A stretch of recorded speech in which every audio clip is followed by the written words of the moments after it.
E nós, durante esse mês, também iremos levar informações sobre a prevenção ao suicídio e também a valorização à vida.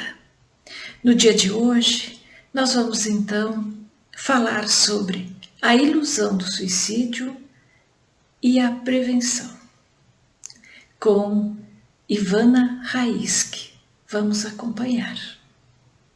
Mas quando você sabe, quando você tem certeza, é algo como sendo aquela fé inabalável, que você realmente não tem a mínima dúvida, é uma certeza absoluta de que nós temos. Como é que nós temos essa certeza? Se você está nos assistindo e de repente você não conhece ainda o Espiritismo, você pode se perguntar, mas por que ela diz que é uma certeza? Porque nós temos um tipo de fé que é uma fé raciocinada. Nós buscamos compreender o porquê das coisas, o porquê da vida, o porquê de nós estarmos aqui, onde nós estávamos antes de nascermos aqui neste mundo, nesse corpo, nessa personagem que hoje eu sou, onde eu estava antes, por que eu vim para cá, o que me trouxe para essa vida que eu levo hoje, para onde eu vou depois da morte do corpo.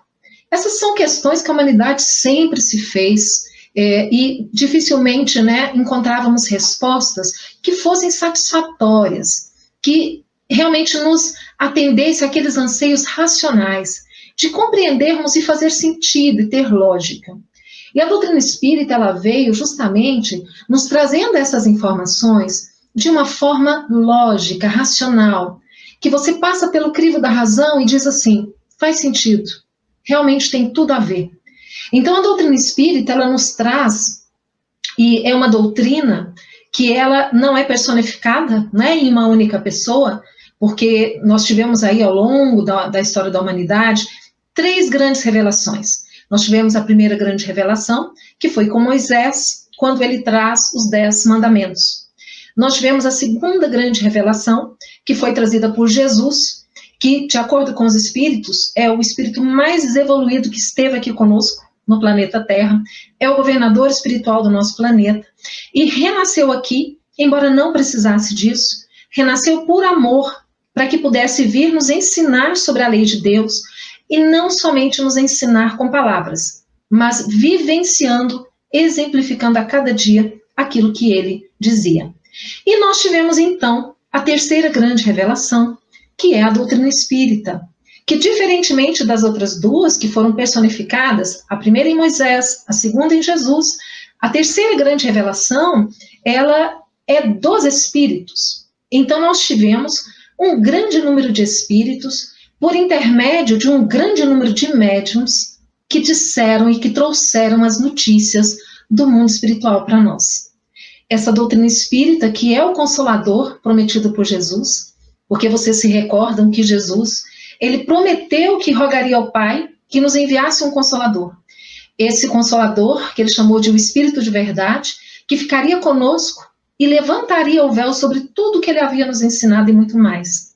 Então o Espiritismo vem por essa multidão de espíritos que de forma organizada, sistematizada, e tendo como o grande organizador disso tudo, o nosso querido Allan Kardec, que nós sabemos que é um pseudônimo de Hippolyte Léon Denis Rivaio, Allan Kardec, então, ele recolhe todas essas informações que foram chegando no decorrer daquele tempo, em várias partes, de vários grupos mediúnicos, e ele, então, organiza, compila tudo aquilo e lança a primeira obra espírita, que é o Livro dos Espíritos. Então, essa é uma doutrina que nós temos, assim, muita alegria de tê-la na nossa vida, porque é uma doutrina essencialmente consoladora. É uma doutrina que nos traz essa certeza, essa convicção da imortalidade da alma, que nos traz a existência de Deus como sendo um dos pilares do Espiritismo, mas nos diz que Deus é exatamente aquele Deus que Jesus nos apresentou. É um Pai de amor, é um Pai de bondade, é um Pai misericordioso, e a providência divina, ela nunca nos abandona. Então, tendo essa doutrina na nossa vida, fica muito mais fácil nós lidarmos com as dificuldades do dia a dia. e compreendermos aquelas velhas questões da humanidade. Então, quem eu sou? Eu sou um espírito imortal, criado por Deus, da mesma forma que todos os outros homens, todos os outros seres humanos e tudo que existe, porque, de acordo com os espíritos, Allan Kardec pergunta, na questão número 1 do Livro dos Espíritos, o que é Deus? E a gente já percebe o cuidado de Allan Kardec em não perguntar quem é.